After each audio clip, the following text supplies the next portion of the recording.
Hello, hello, hello, and welcome back to Chakras and Cuss Words, you cosmic bodies. And if you're new here, I welcome you. My name is Katherine. I am the podcast host of Chakras and Cuss Words. And today we are going to get into the energy of this full moon in Aries that is literally occurring the first week of October of 2025. This full moon energy is really packing a punch. It's not for the weak. Okay, it's definitely not for the weak. There are no eclipses tied to this moon, which is beneficial for us who like to get centered around creating some energy of movement. That could be intentions, that could be manifestations, that could be spell work, that could be glamour magic, that could be all the things above. I really love working with the energy that this full moon is going to bring. So let's get into it. This full moon in Aries is on October 6th of 2025 at 11:47 p.m. Eastern Standard Time. And I will tell you the chart I pulled up is from the Astrology Cafe, and that is one of the places I go to look at my charts. And I do see that there's a lot of movement with this moon. There's definitely a lot of movement in that first week of October. So the first week of October, we have a little bit of, some frustrating energy. We have Mercury's in Libra squaring Jupiter in Cancer. And that's an area of conflict where we might see a clash with the words. We also see Pallas is direct in Aquarius, which it was, I believe, in retrograde. And I know not too many people concentrate on the little asteroids, but they are important. And also we have Juno in Sagittarius, which is an area that brings more devotion and also independence. So we see that the chemistry of this moon is really like sizzling up. And then on October 6th, the same day as the full moon, we have Mercury in Scorpio. So Mercury enters Scorpio lets me know that the intuition is definitely going to be high with the collective. Also, I feel like the energies of magic and the mystic and the occult is going to be a little bit transformative. And it's also going to be centered around hidden truths and also agendas. In the following day, we have Mercury in Scorpio squares Pluto in Aquarius, where conversations are very, very, very deep. And also it could be centered around fear mongering. So I'm not really sure what the whole energy of the collective is going to be feeling, because we have to remember we're all individuals and our energy transmutes to us individually. But this full moon in Aries is definitely a vibracious moon, and it's also a moon that is pulling us. So the full moon in Aries will be at 14 degrees and 8 minutes of Aries. So this moon is letting us know that we are centered around not just ourselves, but the individual pathways that create somewhat of a destiny within our own movement. So this full moon rises under the Libra Sun as it's opposing the Libra Sun, pulling us to this cosmic dance between me, you, unity, and the area of individuality. So the energy of the Aries is very powerful. It's very independent. It's a cardinal sign. The Aries is the representation of the first house, and it allows us to see our own true strengths and our own true ability. The Libra likes to balance us, but this moon is in Aries, not Libra. So the balance could almost feel like an upward, onward upshift, because it is pulling us to gain that area of self. It is a powerful mirror moment of reflection, shining the light on how we show up for ourselves, while we also honor the connections in our collective and our unity. But it also speaks volumes with relationships with this connection, because the Aries is also a sign that feels very raw. It feels bold, and it feels like it needs to know the truth. The Aries doesn't really like the secrets that this Mercury in Scorpio is bringing, but it demands more truth, and it also demands more independence. So what we're seeing with the Mercury in Scorpio feels a little bit hidden. It feels a little bit like conversations that might not be as truthful. And it also feels like a little bit obsessive and dark, where the Aries wants to see, but how is this affecting me? And is very non-apologetic in its actions. So Libra is ruled by Venus. Aries is ruled by Mars. And Mars is that energy of strength and also that energy of creativeness.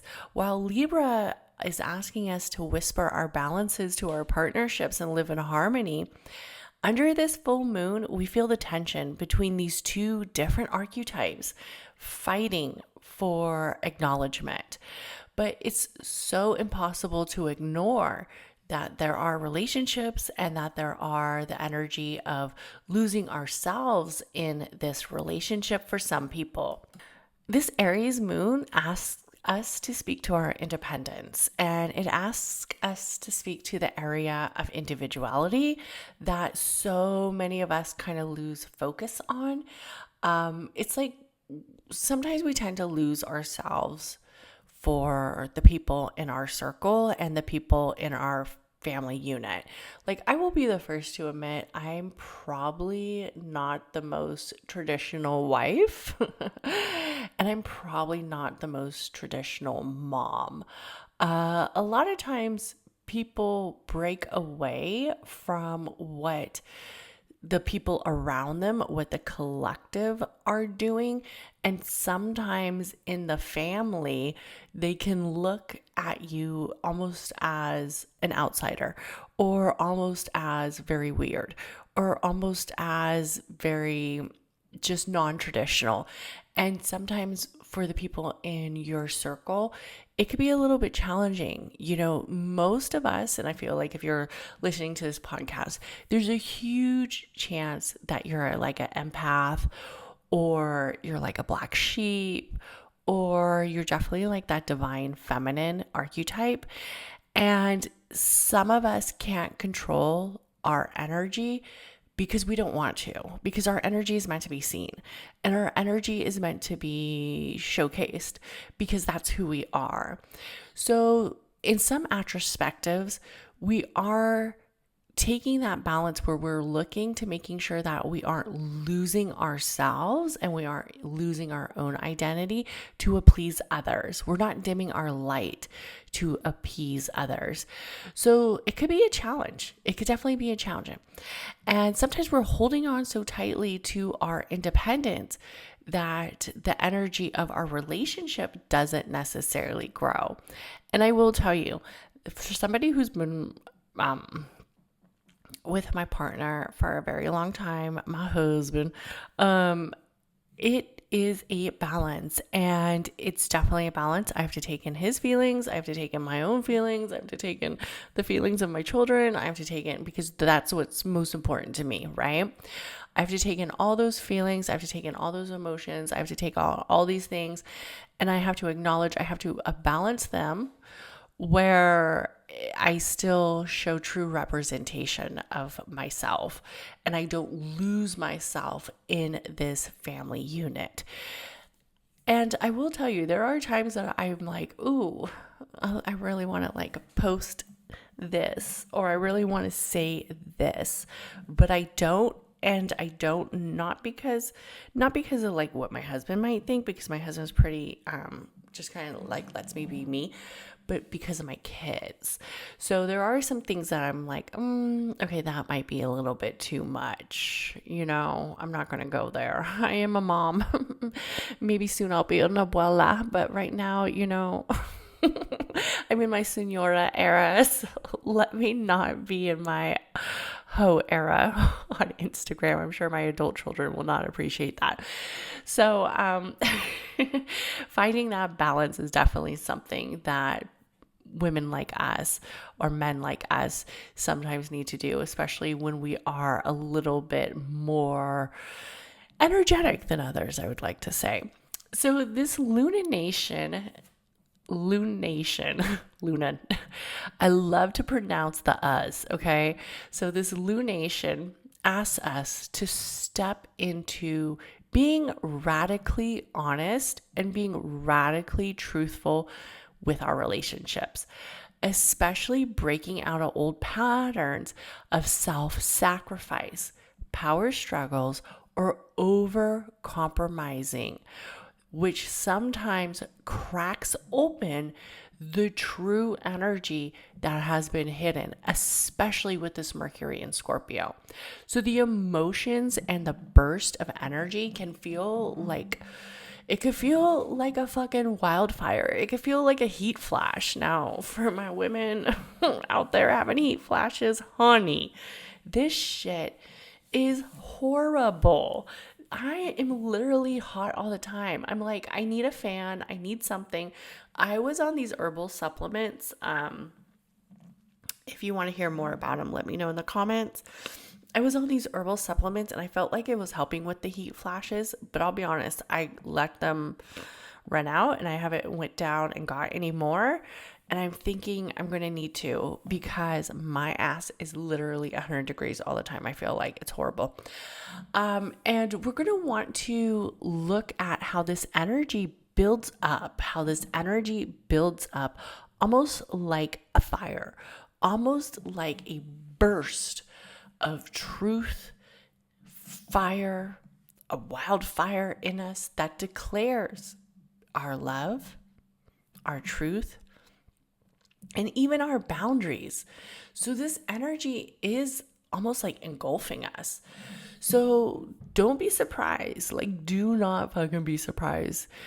And don't feel like you weren't warned. But the passions are going to be high during this full moon. And it's an amazing time to create some spells. It's also an amazing time to create some areas of acknowledging the movement that comes within us. And it is definitely a time to be a little bit more courage centered and to be a little bit more solar plex centered.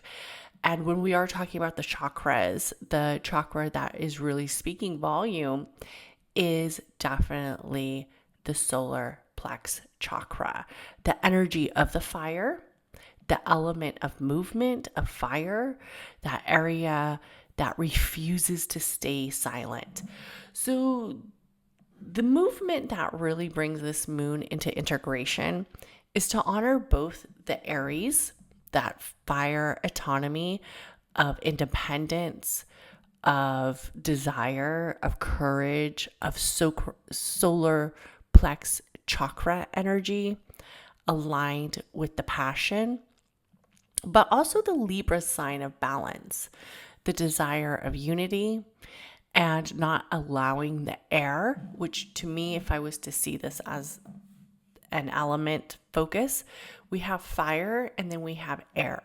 The air is what, if it isn't balanced, if it isn't structured correctly, it will create massive fire, right? It will create massive intensity. So allowing that desire for unity and allowing that desire of to live in our sovereign energy and remaining somewhat soft, not totally impulsive, to lead us to movements that does not bulldoze us or compromise our love and compromise losing ourselves for individuals. So if you are centered around a relationship, this energy really stirs declaring your need for the boundaries with the courage and also choosing to be authentic and not appeasing others. So we're not dimming our light, we're not dimming our fire to appease others, but we're definitely rebalancing where we can And we're giving and we're taking. So we're doing a little bit of both, especially in the relationship. So this is like a little moon guide for you guys. Some energy that you could be centered around. I'm going to give you 3 journal prompts for this full moon in Aries. So one of the things is, where have I been silencing my truth in order to keep the peace? So write that journal prompt down and understand that this is in areas of conversations, feelings, or needs that you've been holding back, maybe from yourself or from others. Another journal prompt is, how can I honor my independence without shutting out intimacy and connection from my unit, from your partner, from your wife or your husband? So where do I need to lead boldly, and where do I need to soften this partnership? So how can I honor independence without shutting out intimacy and connection? So where can you still be independent, and where can you still find that movement? Here's the last journal prompt. What am I ready to release that no longer reflects my authentic self? And this one could be a little tricky, but think of patterns of people pleasing, old roles, and the ways that you abandoned yourself for certain relationships. We tend to do that. We tend to sometimes abandon like our hobbies, sometimes our joys that we found while our single self was around before we became connected to somebody. So understanding, what am I ready to release that no longer reflects my authentic self? That could be limiting self-beliefs. So think of patterns of people pleasing, old roles, or ways that you've abandoned yourself in relationships. And see, how can you release this energy that no longer reflects who you are today and no longer reflects certain things about you anymore? Definitely, I would do areas of insecurities to release. So let's look at a full moon candle ritual. So what you'll need is 1 candle, preferably in the color red, or you could even use yellow, or you could use, I would prefer red, but you could use yellow. And on a small piece of paper, or you could write it on the candle depending on how much room you have. But you're going to want to find like a fire safe bowl or some type of dish or something. Please practice candle safety. So you're going to set up your space. You're going to clear your space with like either rosemary or some type of clearing water, or just make sure that there's no debris. Light your candle, imagining the Aries flame initiating your inner power.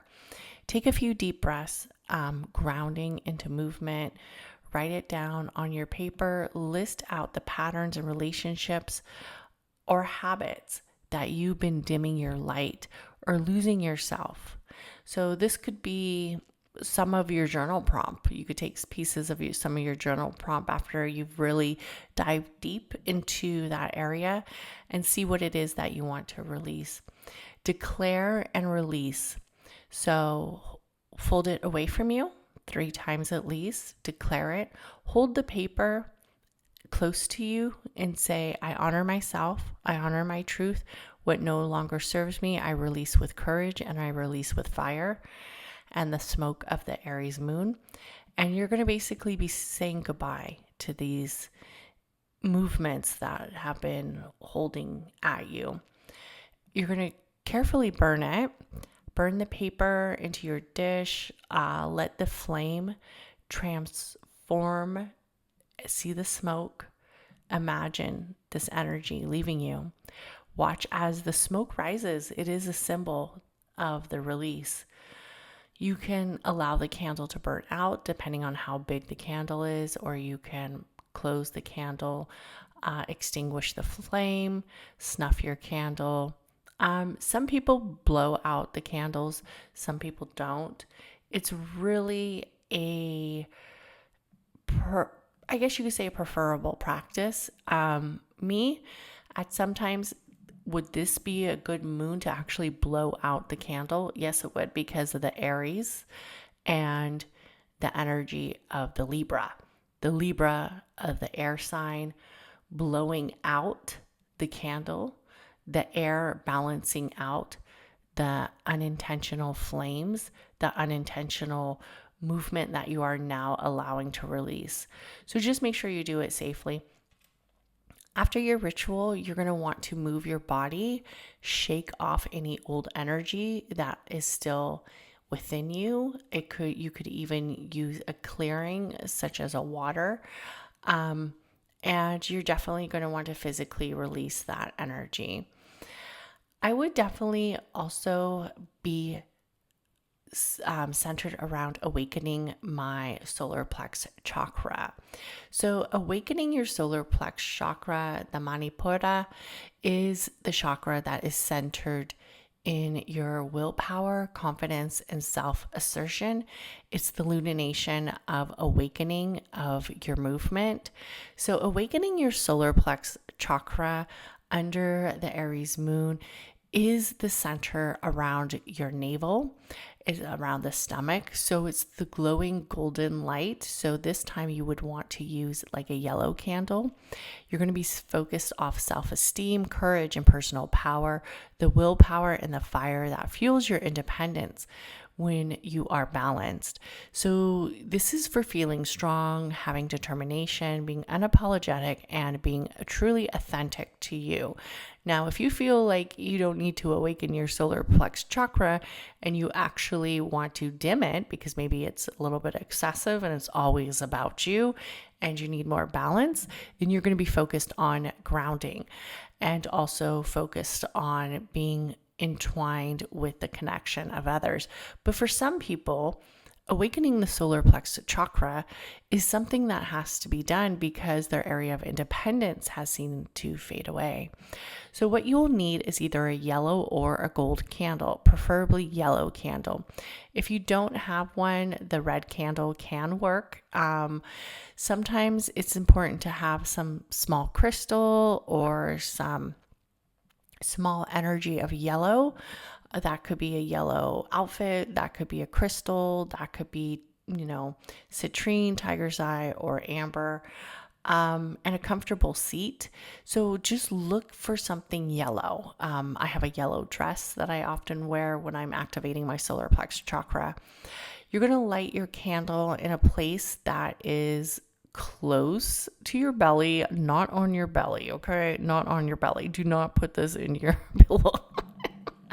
Do not put this in your navel, but you're going to want that center energy. So preferably you are sitting on the floor and you have your candle lit where it is almost around belly to sacral height, preferably more belly. So you might have to get like a stool or something. Please practice candle safety. Deeply breathe and place your hands over your stomach, inhaling through your nose and exhaling through your mouth. Visualize the glowing golden sun expanding with each breath. Now, I will tell you, if you don't want to use a candle, you can also do this outside. Say your affirmations as, I am powerful. I trust myself. I lead with courage. My fire is truth. I shine without fear. Allow your affirmations to represent strength and power. Also, for a movement of release, stand up and move your body. Twist your torso.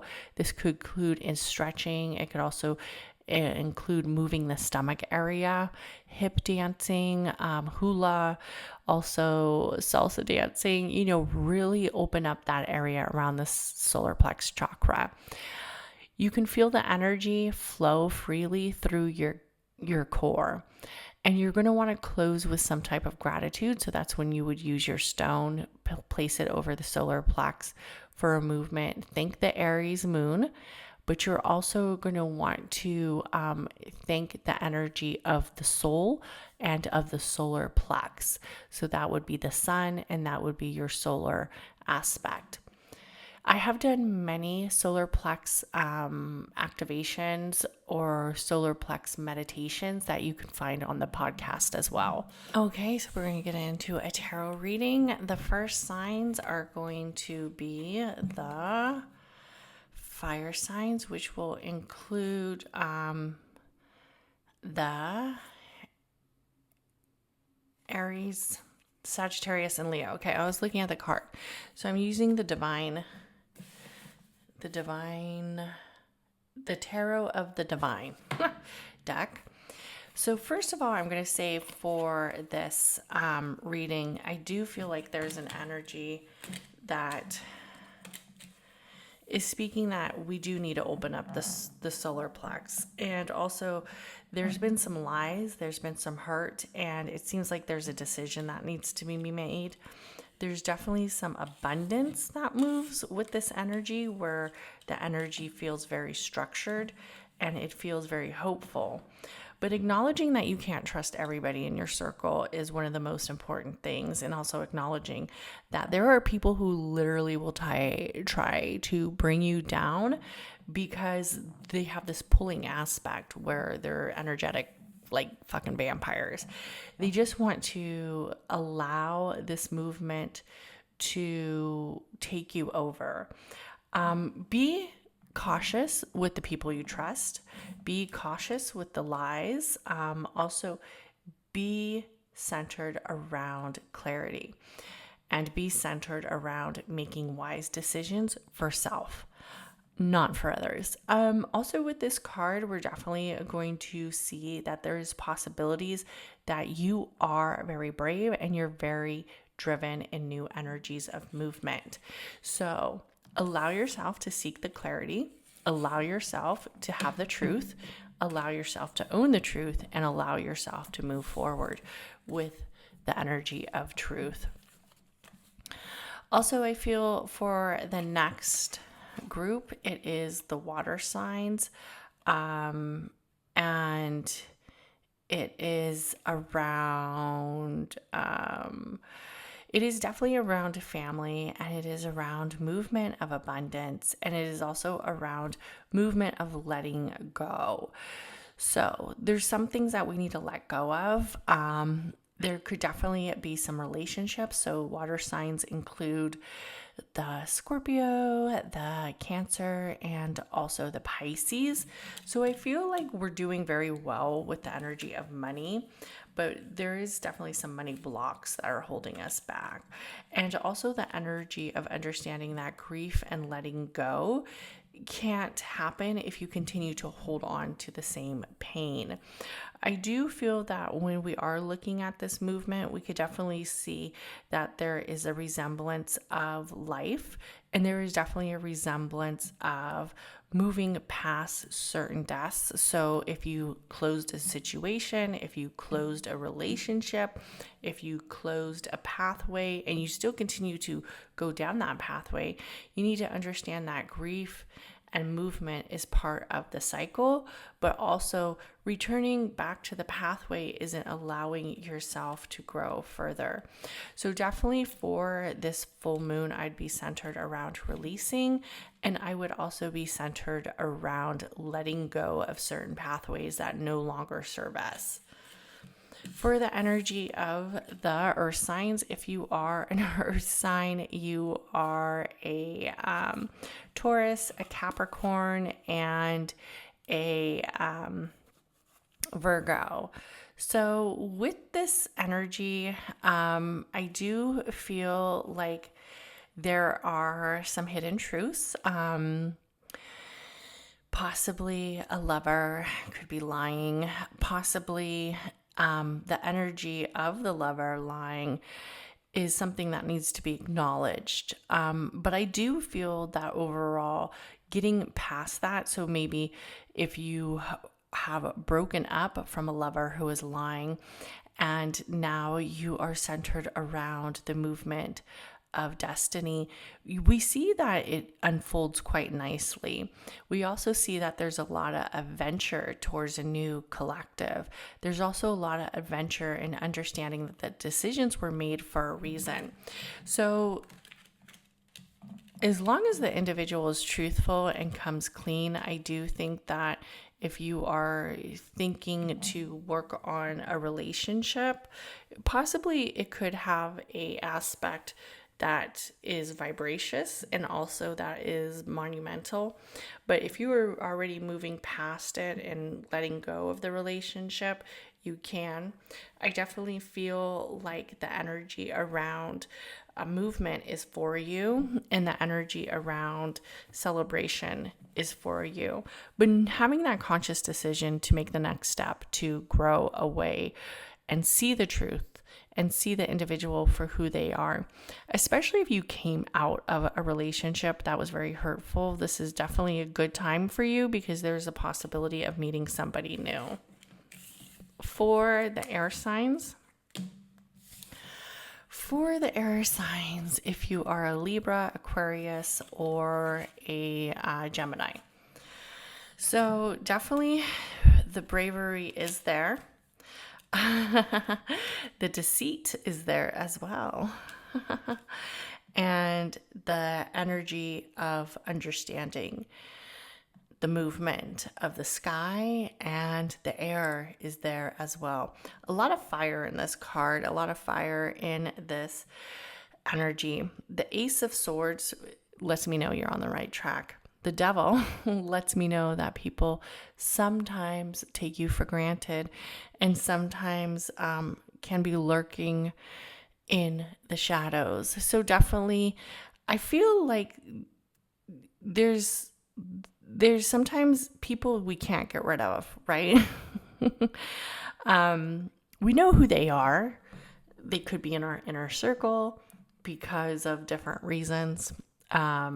They could be the person that you just have always known not to trust. And it's like you keep your enemies close, but you also know who the fuck they are. So just watch your back with that. Also with the 8 of Wands, definitely see that energy of movement, of having the determination of remaining independent and staying in your independent cycle. So be careful of those motherfuckers in your circle because some of them don't have you in your best interest, but in actuality, you're going to continue to be fucking fabulous. So let the haters hate. And just be mindful.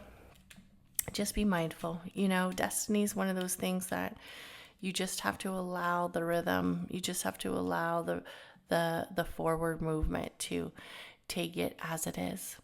Everybody have an amazing day. Please like, comment, and don't forget to share this with your witchy bestie. Bye.